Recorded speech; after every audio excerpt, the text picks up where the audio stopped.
최근에 한국 사회의 그 최대의 화두는 출신 성분의 문제가 아닌가 그렇게 생각이 됩니다. 이조시대 양반 삼놈으로 갈리던 그런 그 출신 성분이 삶의 질과 내용을 결정하는 그런 시대가 이미 지난 것 같은데, 근데 다른 부분에서 그렇게 다가오는 것 아닌가 생각이 됩니다.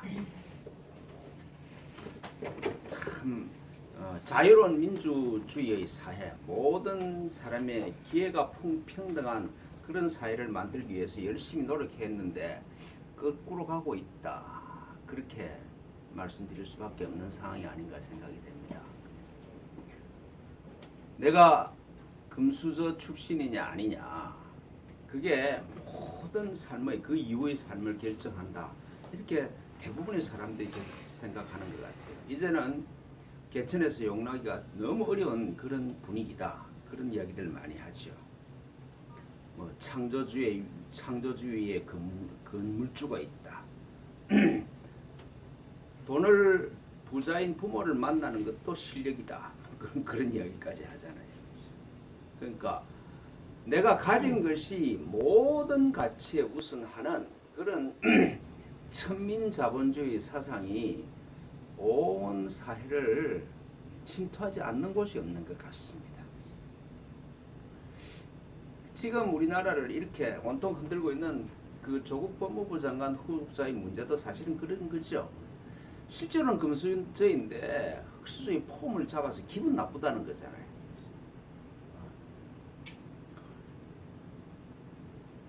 자네가 평등한 경제를 한 것이 아니다. 그 자기가 다 금수저로서 지가 그런 행동을 했으면서 왜 그렇게 위선을 했느냐, 그런 데서 생긴 문제라고 할 수가 있겠죠. 이런 걸 보면은 어쩌다가 이 사회가 이렇게 천박한 가치들이 횡행하는 이런 사회가 되었는지 참 한탄스럽죠. 출신 성분이 성공과 실패 그리고 행복과 불행을 결정한다면은 하나님은 사실은 필요 없죠. 하나님이 사랑이시고 그리고 모든 사람에게 기회를 주시는 모든 사람을 평등하게 대우하시는 하나님이다. 그게 다가오지는 않죠. 뭐 기독교에서 그런 얘기를 합니다. 구원은 하나님의 섭리요 고유한 권하기 때문에 누가 구원받을지 안 받을지는 사람이 말할 수 없고 하나님이 예정되어 있는 거다. 그런 헛소리를 하는 신학까지 등장하고 있죠. 구원의 예정론 사건 뭐 그런 얘기까지 합니다. 사람의 자유의지와 하나님의 예정론이 어떻게 조화될 수 있는지, 그런 정말 조화될 수 없는 그런 이론들을 조화시키느라고 참 복잡한 신학이 탄생을 하죠. 지금 이 사회도 복잡하고 혼란스러운 것 같은데 사실은 문제는 하나죠. 다 내가 가진 사람이 되어서 후손한테 뭘 물릴 수 있느냐 없느냐, 그 외에는 아무런 가치가 없이 하니까 복잡한 것 같아도 단순한 거죠. 아주 뭐 한마디로 하면은 돈이 모든 것을 결정하는 사회로 전락했다, 그렇게 말씀드릴 수 있습니다. 오늘 이 본문의 말씀은 이런 거잖아요. 하나님께서 사람한테 포도원을 만들어 주셨는데 그 포도원에 산 울타리를 두르고 젖 짜는 틀을 만들어 주고 망대를 지어서 농부에게 세를 주고 타국으로 가셨다는 것이죠. 그 오늘의 이 본문의 뜻은 하나님께서 모든 사람을 하나님의 아들로 창조하시고 아들로 깨어날 수 있는 완벽한 조건을 갖춘 환경을 마련하시고 그곳으로 사람을 보냈다. 아주 완전한 포도원을 만들고 사람한테 세를 주었다. 이 말은 우리가 하나님이 창조하신 아들로 하나님의 아들임을 알 수 있게 하는 환경 속으로 저희들을 보냈다는 것이잖아요. 사람마다 만나는 사람이 다르고 환경은 다를 수가 있겠죠. 똑같을 수는 없는 거니까. 뭐 그렇게 다른 이유를 설명하자면은 뭐 전생의 업보라고도 얘기를 할 수가 있겠고, 과거의 그 과거가 원인이 된 지금의 결과라고도 얘기를 할 수가 있겠죠. 그런데 사람은 하나님이 창조하신 창조물이고 하나님의 아들 그리스도라는 점에서는 모두가 같다, 그런 말씀입니다. 각자는 자기가 하나님의 아들이라는 진리로 깨어낼 수 있는 최적의 환경을 만들어 놓고 하나님께서 그 안으로 보내셨다는 것이죠. 포도원에서 농사를 지으면은 소출이 나지 않을 수 없는 그런 환경을 마련해 주시고 우리를 보내셨다, 그런 뜻입니다. 그러니까 이 말씀은 저는 그렇게 해석을 합니다. 우리 모두는 금수저로 태어난 하나님의 아들이라는 것이죠. 이 진리를 잊어버렸어. 그래서 윤회의 고통 속에서 신함하시는 하나님이 우리를 보시고 다시 기회를 허락하신 것이 이번 생애다. 이제는 그렇게 고생하지 말고, 그렇게 불안과 두려움에 떨지 말고 이제는 내 품으로 돌아오라. 그 기회를, 그 위대한 기회를 준 게 이번 생애이죠. 그러니까 우리가 살아 숨쉬고 활동하는 모든 것의 목표가 이 지점을 향하고 있어야지. 내가 돈을 버는 것도, 뭐 활동하는 것도, 목회를 하는 것도, 무슨 일을 하는 것들도 사실은 이 목표 지점 하나로 향하고 있어야 된다는 것이죠. 그렇지 아니하면은 결과는 아무런 의미가 없어. 열심히 일했는데 바람을 잡으려는 것처럼 다 손으로 빠져나가고 아무것도 없는 것이죠. 사람들이 열심히 일하고 그리고 정말 최선을 다해서 노력을 했는데 세월이 지나고 나면은 아무것도 없다는 허전함을 느끼는 이유가 이 목표가 분명하지 않기 때문에, 깨어남의 목표가 분명하지 않고 다른 방향으로 향하기 때문에 그런 허전한 느낌이 들 수밖에 없는 것이죠. 살아도 시간이 가도 내가 발전한다, 내 영혼이 충만해진다는, 환경과는 관계없이 내 영혼이 충만해지고 아름다워진다는 확신이 생기지 아니하면은 내가 깨어남과는 다른 방향으로 가고 있다는 표지입니다.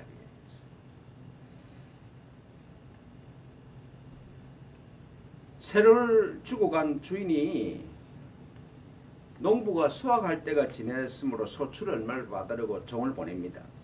그 보내니까 이 종을 잡아서 심히 때리고 거저 보내다. 그러니까 주인이 또 다른 종을 보내니까 머리에 상처를 입히고 능욕을 했다, 그렇게 말씀하고 있습니다. 처음 종을 보내서 안 되니까 다른 종을 또 보내서 혹시 실수했고 잘못 알고 했는가 봐. 근데 더 심하게 대우를 하죠. 그래서 이제 세 번째 종을 보내니까 이제는 죽여. 그래도 하나님이 종을 보내는 일을 그치지 않죠. 그렇죠? 많은 종을 보냈다 그래요. 그렇죠? 그러니까 보내고 또 보내고 또 보냈다, 이런 뜻이겠죠. 그런데 그렇게 수많은 종들을 보냈는데 덜어는 때리고 덜이는 죽이는 일을 계속했다는 것이죠. 참 희한해, 그죠? 그러면서 할 수 없어요. 마지막으로 하나님이 내 아들은 알아보고 존대하리라는 그 기대를 가지고 아들을 보내. 근데 농부들은 아들을 죽이면 이 포도원을 상속할 사람이 없어지므로 자기 것이 될 것이라고 생각하고 그리고 아들까지 죽여버렸다는 것이죠. 근데 이 비유가 도대체 말도 안 되는 비유잖아요. 현실에서 있을 수 없는 사건을 상상을 해놓고 이게 비유다 이렇게 예수님이 말씀하고 계시는 거예요. 아무리 사람이 악해도 이럴 수는 없는 거죠. 보내고 또 보냈는데 그 아들까지 죽이는 이런 일은 아무리 악한 사람이라도 이런 일을 할 수 있을까? 현실에서 도저히 있을 수 없는 일을 가지고 비유로 설명을 하신다고 그러시는 거잖아요. 사실은 이런 비유도 억지지, 억지. 전혀 이해할 수도 없고 동의할 수도 없는, 현실에서 경험할 수도 없는 사건을 예수께서 막 이걸 가지고 설명하신다고 말씀하시는 거예요. 그런데 우리가 이 세상에 속한 에고로서 삶을 사는 우리 모습이 이렇다는 것이죠. 그걸 지적하시는 것이죠.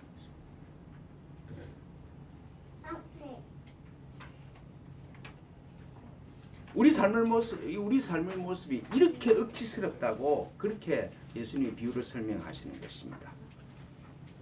말씀드린 것처럼 하나님이 우리가 하나님의 아들로 깨어날 수 있는 각자에게 적합한 하늘을 만드시고 우리를 보내셨어요.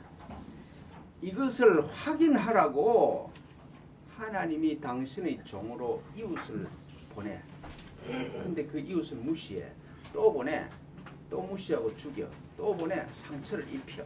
그렇죠?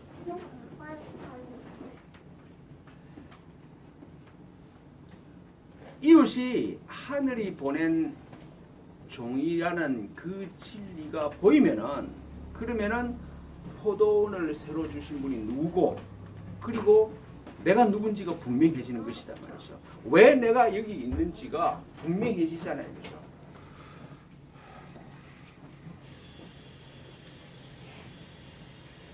하늘에 계신 분이 하늘에 계신 하나님이 우리 아버지인 것을 깨닫게 하기 위해서 하늘로부터 종을 보낸다.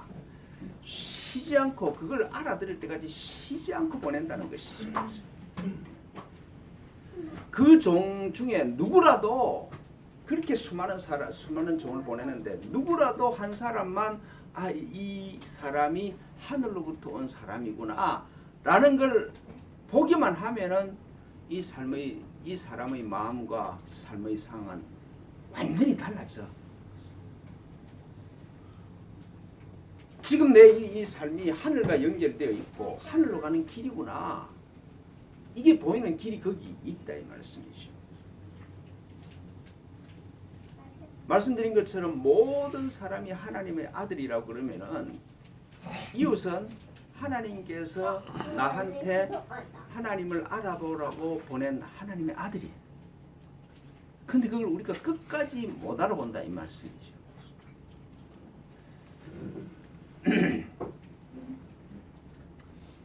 제가 매주 얘기합니다만 내 마음에 뭐가 있는지 성찰을 보시오. 내 마음에 뭐가 있는지를 한번 보라고요. 그죠? 내 마음에 지금 내 생명에 유익한 것이 아니라 내 생명을 고갈시키는 욕심들로만 가득해. 그죠?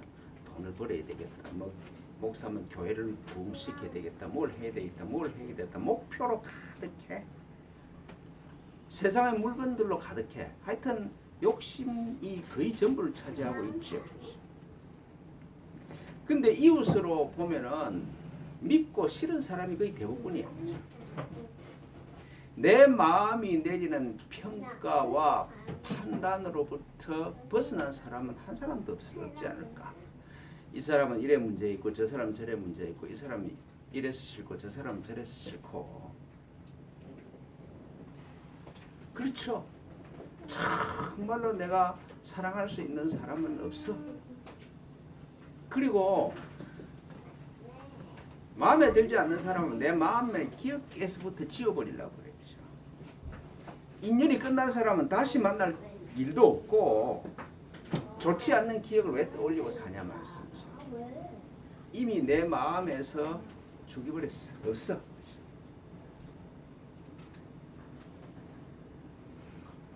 우리 삶의 현장에 이웃이 없는 경우가 없어. 그죠? 그러니까 하나님이 끝없이 하늘에서 천사를 파견을 해도 저것이 연찼네, 그죠? 저건 문제네, 저 사람이 상처네, 저 사람이 나한테 손해를 끼쳤네, 그렇게 본다 이 말씀이죠.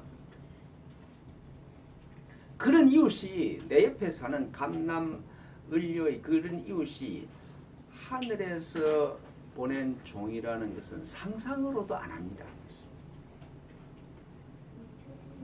그래서 헤아리고 판단하면서 다 치워버리죠. 그렇잖아요. 내 삶의 현장에 도움이 되는 사람이 아니라 위험이 되는 게 그 사람이 많고, 내 삶의 현장 상황 자체는 근본적으로 불안하고 불확실한 것이야. 그런 눈으로, 그런 마음으로 살아가고 있는 것이잖아요.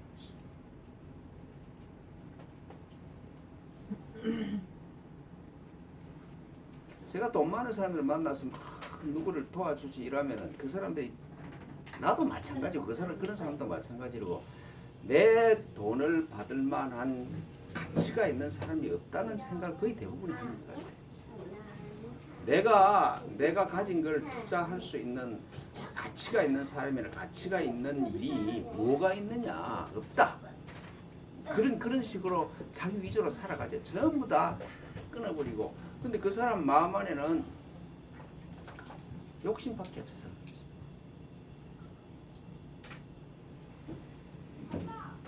근데 이렇게 사는 사람의 마음은 정말 황량하죠, 그죠?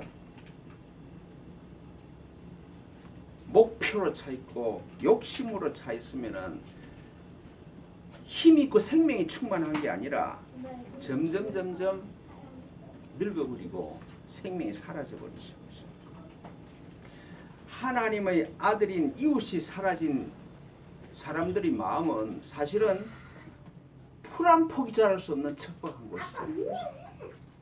우리가 이 삶을 쳐다보면 얼마나 황량하다고 생각합니까, 그렇죠?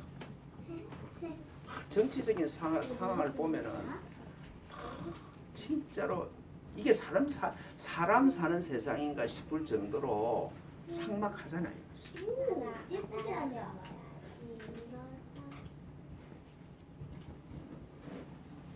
삶이 불안과 두려움으로 가득 차 있다고 생각할 수밖에 없는 그런 마음을 가지고 우리가 살아가고 있습니다. 이런 마음을 고집하면서 계속해서 그 방향으로 가면은 결국 스스로도 망해버리는 것이죠. 하나님께서 보내신 종을 해치고 죽이고 무시하다가 결국 아들까지 죽인다는 비유는 참 나인 아들인 그리스도를 철저히 부인해서 내가 그리스도임으로 깨어날 수 있는 가능성까지 사라져버린다는 말이죠. 내 인생에서 모든 가능성이 다 사라져버리는 그런 지경까지 간다, 그런 뜻입니다. 그렇죠? 사랑이신 하나님이 지옥과 그 아들을 저주하기 위해서 진노하시는 것이 아니라 그런 아들, 끝까지 가는 아들을 보고 하나님도 다음 생애를 기억할 수밖에 없다, 가는 걸 준비할 수밖에 없다, 그렇게 말씀하시는 것입니다. 잘 보십시오. 참 우리 각자가 가진 마음의 힘은 전능합니다. 내 마음이 얼마나 힘이 있는가 이라면 하나님이 창조해서 내 안에 두신 그리스도까지 내가 없애버릴 수 있는, 인정하지 않을 수 있는 힘이 내 마음이 가진 힘이야. 진리로 깨어날 수 있는 소망이 사라진 사람은 비참하죠. 그래서 사람들이 죽는 모습이 다 그래요, 그렇죠? 정신병으로, 치매로, 노인 요양원에서, 그리고 하다못해 집에 죽어도 두려움으로 삶을 마감해요. 끝이 다 그렇다 이 말씀이죠.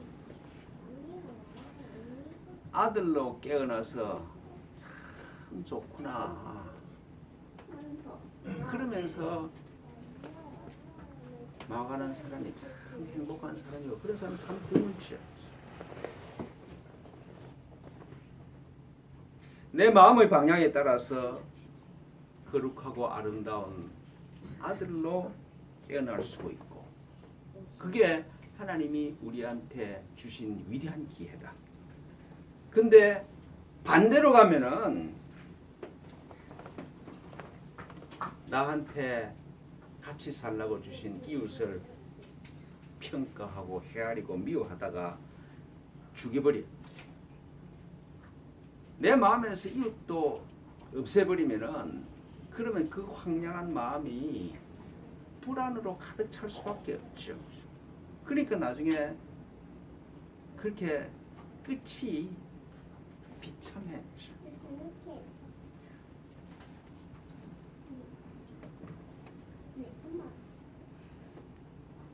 그 천국과 지옥은 하나님이 만든 것이 아니라 내 마음이 만드는 겁니다. 하나님은 천국밖에 만든 게 없어. 근데 지옥은 인간의 마음이 만들어.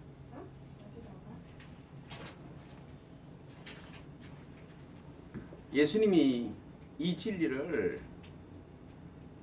이렇게 말씀하시잖아요.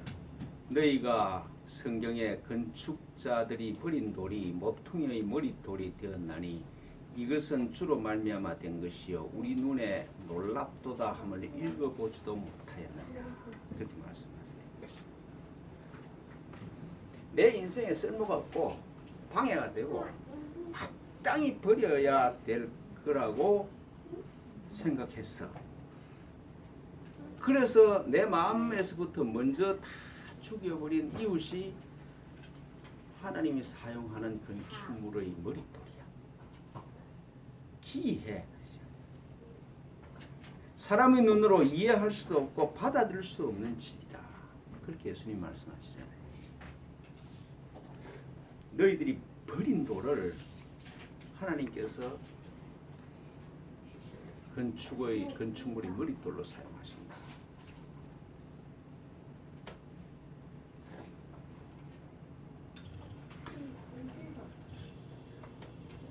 저도 그렇고 여러분들도 그렇고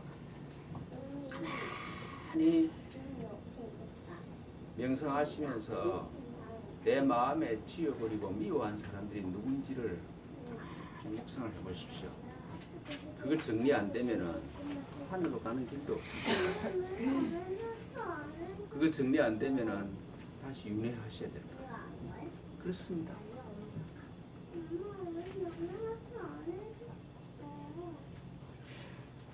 사랑이시고 전능하시고 전지하신 하나님이 창조하신 아들이 망할 수가 있고 고생할 수 있는 가능성이 있는 곳으로 보내셨을 리가 없어요. 그죠? 그렇다면 전능하고 전지하지 않지. 아들이 잠에서 깨어날 수 있도록 고생하는 잠에서 깨어나서 아버지 아들로 집에 살 수 있도록 하나님이 모든 조치를 취하고 끊임없이 천사를 파송해. 그래서 내가 안 받아들인다는 말씀이죠.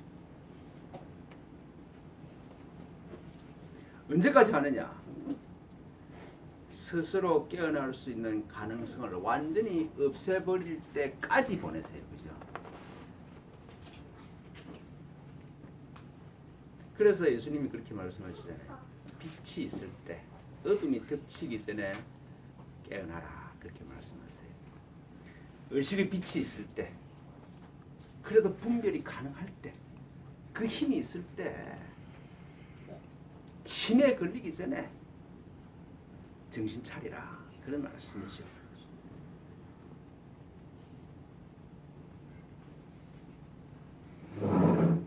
상황이 악하고 진리가 없기 때문에 망하는 것이 아니라 스스로한테 비겁하기 때문에 망하는 겁니다. 스스로한테 비겁해서 빛을 피하기 때문에 망하는 것이죠. 빛이 없는 게 아니라 내 안에서 빛이 나오는 걸 막아서 망하는 거죠.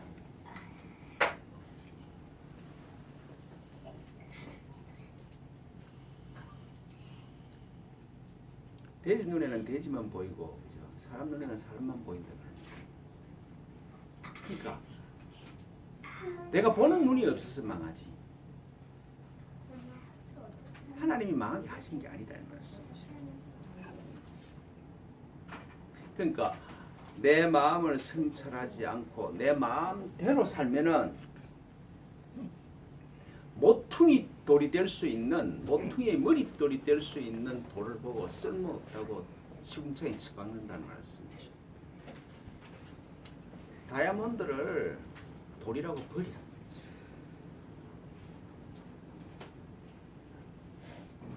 그 방향으로 계속해서 가. 그죠? 자기를 돌아보지 않는 방향으로 계속해서 가. 그런 사람이 다다르는 막다른 골목이 12절의 말씀입니다. 12절의 말씀을 다시 한번 함께 읽어보겠습니다. 12절.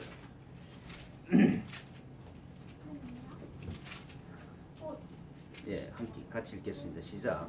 그들이 예수의 이 비유가 자기들을 가리켜 말씀하시는 줄 알고 잡고자 돼 무리를 두려워하여 예수를 두고 가니라.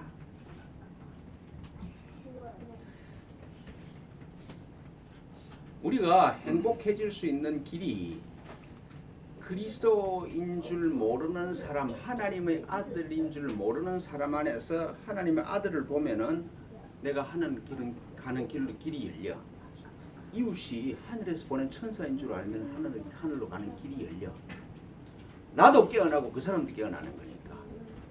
근데 계속해서 그 고집을 하니까 그리스도로 깨어난 사람도 무시해버린다 이 말씀이죠. 그러니까 아무리 좋은 사람이 와도 소용없는 그런 상황을 만들어버려.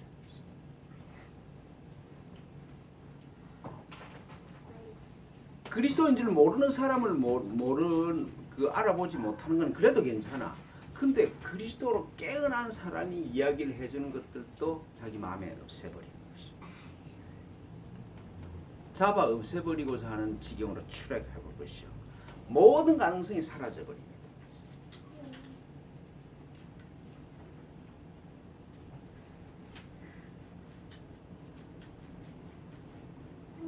하늘이 세운 대책이 소용없다고 버리는 사람, 이 세상에 대해서 자신이 있는 게 세상은 더 두려워. 그죠?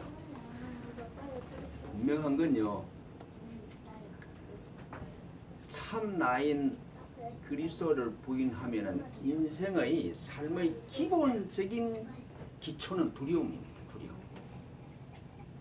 내가 누군지를 잊어버리고 살면은 두렵지 않는 곳이 없고 않는 장소가 없어. 아무리 돈이 많아도 두렵고 무섭고 아무리 지위가 높아도 두려워. 나를 잊어버리기 때문에 그래. 두려움이 기본적인 고통과 두려움의 기본적인 삶의 기초입니다.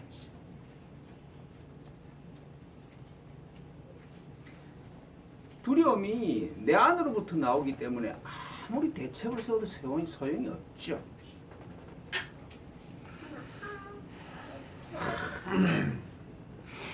그리스도를 잡고자 해도 무리가 두려워서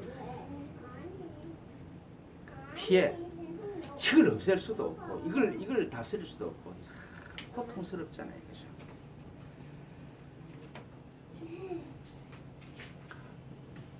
하나님께서 금수저로 창조하지 않는 분이 없어. 이 진리를 깨닫게 하기 위해서 하나님이 모든 조치를 다 취하셔. 그리고 끊임없이 하늘로부터 천사를 파견을 해. 우리가 깨어날 때까지 계속해. 이번 생에 못 깨어나면 다음 생에 준비하실 거예요. 근데 그런 쓸데없는 고생할 필요가 없죠. 이 하나님의 마음에 다가오기를 축원합니다. 내가 어디로 가야 되는지, 내 인생의 머릿돌이 어디 있는지가 분명해지는 그런 은총이 우리들한테 임하기를 축원합니다. 기도하겠습니다.